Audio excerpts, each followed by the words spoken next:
تسليما اللهم صل على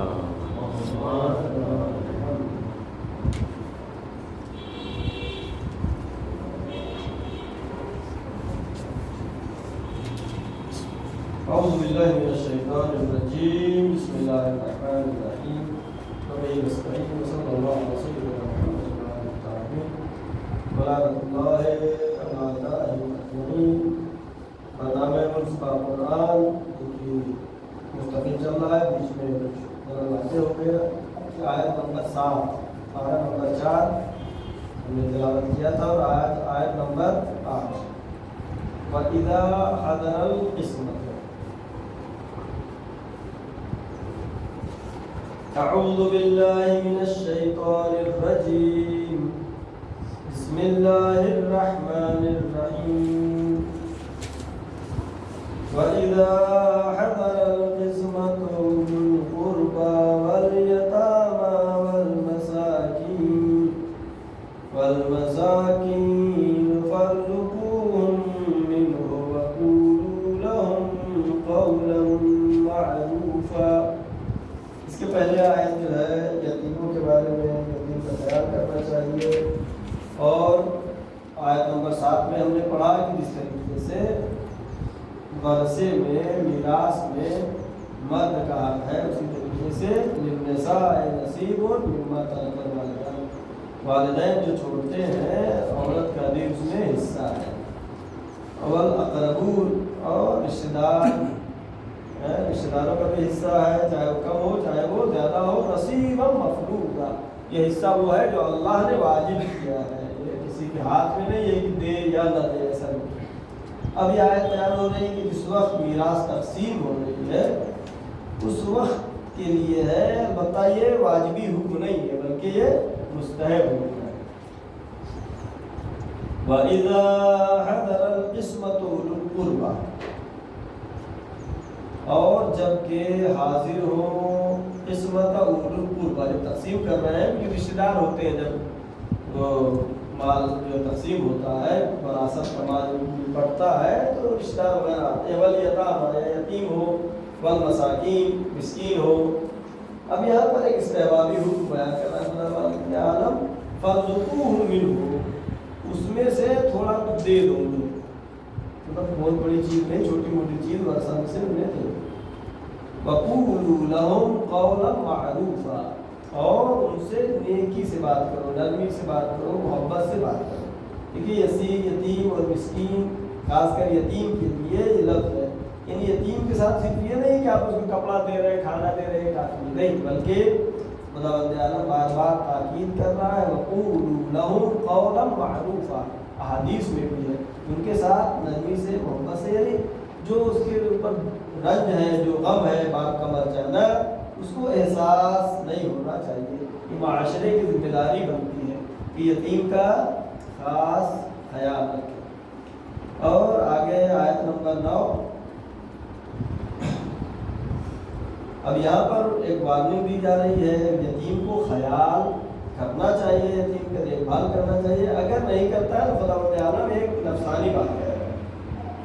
وَلْيَخْشَ الَّذِينَ لَوْ تَرَكُوا مِنْ خَلْفِهِمْ ذُرِّيَّةً ضِعَافًا خَافُوا عَلَيْهِمْ فَلْيَتَّقُوا اللَّهَ وَلْيَقُولُوا قَوْلًا سَدِيدًا۔ وَلْيَخْشَ الَّذِينَ لَوْ تَرَكُوا مِنْ خَلْفِهِمْ، یتیم کے بارے میں تم اس طرح سے ڈرو کہ تم بھی کسی دن مرو گے، جب تم مرو گے تو تمہارے بچے بھی یتیم ہوں گے، لہٰذا اگر ایک ماحول بنا لیا، ایک کلچر بنا لیا اچھا، تو آپ کے بچوں کے لیے بھی اچھا رہے گا۔ وَلْيَخْشَ الَّذِينَ لَوْ تَرَكُوا مِنْ خَلْفِهِمْ ذُرِّيَّةً ضِعَافًا، کہ تم دنیا سے جاؤ اور اپنی اولاد چھوڑ کے جاؤ جو کہ کمزور ہو، بچے ہو، چھوٹے ہو، خَافُوا عَلَيْهِمْ، تم اپنے بچوں کے لیے خوف کرتے ہو، ڈرتے ہو کہ ان کے ساتھ کیسا گزرے گا، کیا ہوگا، لہٰذا تمہیں چاہیے کہ یتیم کے ساتھ بھی ویسا ہی سوچو کہ آج کسی کا بچہ یتیم ہوا ہے، کل آپ کے بچے بھی یتیم ہوں گے، لہٰذا یتیم کا خیال کرنا بہت ضروری ہے۔ اور یہ نفسیاتی بات خداوند عالم نے یہاں پہ فرمائی ہے فَلْيَتَّقُوا اللَّهَ وَلْيَقُولُوا قَوْلًا سَدِيدًا، بس جو ہے اللہ کا تقوی اختیار کرو اور وَلْيَقُولُوا قَوْلًا سَدِيدًا، اچھی بات، بہترین بات نرمی کے ساتھ اور مضبوط بات کرو۔ اب یہاں پر جب چھٹے امام حضرت جعفر صادق علیہ السلام نے اس بارے میں فرمایا امام نے کہ اگر تم کسی پہ ظلم کرتے ہو، حدیث کا ترجمہ بیان کر رہا ہوں، اگر تم کسی پہ ظلم کرتے ہو، کسی کو ستاتے ہو، کسی کو پریشان کرتے ہو، تو ممکن ہے کہ تمہاری اولاد کو لوگ پریشان کریں، تمہاری اولاد پر ظلم ہو۔ تم اگر کسی پہ ظلم کرتے ہو تو ممکن ہے تمہاری اولاد پر لوگ ظلم کریں۔ تو جب امام نے اس حدیث کو بیان کیا تو فوراً راوی کے ذہن میں یہ بات آئی، جو وہاں صحابی امام کا تھا، یہ کون سی بات ہے کہ اللہ کی عدالت کے خلاف ہے۔ بھائی باپ نے گناہ کیا، باپ نے ظلم کیا، باپ نے کسی پہ ستم کیا، کسی کو پریشان کیا، تو امام فرما رہے ہیں کہ اولاد کو اس کی تکلیف ملے گی۔ تو اب یہ تو عدالت خدا کے خلاف ہے، گناہ کیا باپ نے، تکلیف اٹھائے بیٹا، یہ صحیح نہیں ہے۔ تو اس وقت امام علیہ السلام نے یہ آیت پڑھی، خدا عالم یہ کہہ رہا ہے، اور پھر امام نے اس کی وضاحت کی۔ دیکھو جب معاشرہ خراب ہوگا، سماج خراب ہوگا، جب وہ کلچر و ماحول جہاں پہ آپ رہ رہے ہیں وہ خراب ہوتا چلا جائے گا، ظلم بڑھے گا، ایسا نہیں کہ ڈائریکٹ کوئی ظلم ہوگا، نہیں، چونکہ ایسا ماحول بن چکا ہوگا، لہٰذا آپ کی اولاد پر اس معاشرے کی وجہ سے، کیونکہ یہ سسٹم اللہ نے بنایا ہے، معاشرہ بنایا ہے، انسان کو اختیار دیا ہے، چاہے اچھا ماحول بناؤ، اچھا سماج بناؤ، اچھا معاشرہ بناؤ، یا پھر چاہو تو خراب بناؤ۔ اگر خراب بناؤ گے، یتیموں پر ظلم کرو گے، تو کل تمہاری اولاد پر بھی ظلم ہوگا، ان کو بھی تکلیفیں ہوگی۔ لہذا چاہیے کہ اس چیز کا دھیان رکھا جائے اور خیال رکھا جائے۔ ایک آیت اور پڑھتے ہیں، ان الذين ياكلون اموال اليتامى ظلما انما ياكلون في بطونهم نارا وسيصلون سعيرا۔ ان الذين ياكلون، بے شک وہ لوگ، یاکلون جو کھاتے ہیں، اموال الیتامى ظلما، یتیموں کے مال کو ظلم کرتے ہیں۔ کیا مطلب؟ پیچھے ایک آیت ہم نے پڑھی تھی، اس میں یہ تھا کہ اگر جو یتیموں کی دیکھ بھال کرنے والا ہے، جو سرپرست ہے، اگر امیر ہے، پیسے والا ہے، تو کچھ نہ لے اس میں سے ہے، اور اگر غریب ہے اور اس کے لیے یتیم کے لیے جو وقت خرچ کر رہا ہے، یا اس یتیم کے پاس پیسہ بھی ہے، تو اس میں سے اپنے خرچ برابر تھوڑا اس میں سے اپنا خرچہ لے سکتا ہے۔ لیکن یہاں پہ آیت کس چیز کے بارے میں بیان کر رہی ہے؟ ظلم، زبردستی، جو کہ حق بھی نہیں بن رہا ہے۔ ان الذین، بے شک وہ لوگ، یاکلون اموال الیتامى ظلما، جو یتیموں کے مال کو کھاتے ہیں ظلم کرتے ہیں۔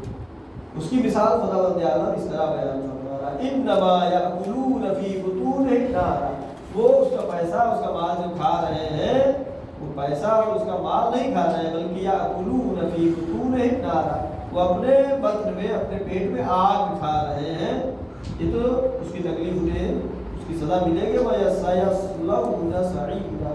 اور قریب اس کی جزا، اس کی سزا ان کو ملے گی۔ لہذا خداوند عالم یہاں پر یتیموں کے خیال کے بارے میں بہت ہی تاکید فرما رہا ہے۔ اس کی وجہ کیا ہے؟ اس کی وجہ یہ ہے کہ یتیم ایک تو دل شکستہ ہوتا ہے، جب سماج میں اس کو محبت نہیں ملے گی، چونکہ محبت کا ہی بھوکا ہوتا ہے، اس کو اگر سماج محبت نہیں دے گا، لوگ محبت نہیں دیں گے، اس کو پیار نہیں کریں گے، تو پھر وہ دل شکستہ ہو جاتا ہے، دل ٹوٹ جائے گا اس کا، اور اس کے بعد دل شکستہ انسان، ٹوٹا ہوا انسان جو ہوتا ہے، کیا ہوتا ہے؟ وہ خراب ہوتا ہے، اچھا انسان نہیں ہوتا ہے۔ لہٰذا گھروں میں، فیملی میں، سب جگہ تاکید کی گئی ہے، بچوں کے ساتھ محبت سے پیش آئے۔ محبت ہی بہت بڑی چیز ہے۔ ہو سکتا ہے ڈانٹ کے آپ بچے سے کوئی کام کروا لے، کر دے گا، لیکن اگر پیار سے کہیں گے تو کرے گا، بہتر کرے گا، بلکہ ایسا نہیں، پیار سے اگر کہا تو ایک مرتبہ نہیں، پھر عادت اس کی پڑ جائے گی۔ لہٰذا ڈانٹ کے پھٹکار کے نہیں، بلکہ پیار اور محبت سے ان کے سامنے پیش آنا چاہیے، تاکہ ان کو کوئی اس بات کا وہ نہ ہو، رنج اور تکلیف جو اس کے پاس ہے وہ زیادہ نہ ہو۔ کل آیت پڑھیں گے ہم، اس میں میراث کے بارے میں ہے کہ میراث کی تقسیم بندی کس طرح کی جائے گی۔ آیت نمبر 10 ہم نے پڑھ لیا ہے، کل آیت نمبر 11 پڑھیں گے۔ صدق اللہ العلی العظیم۔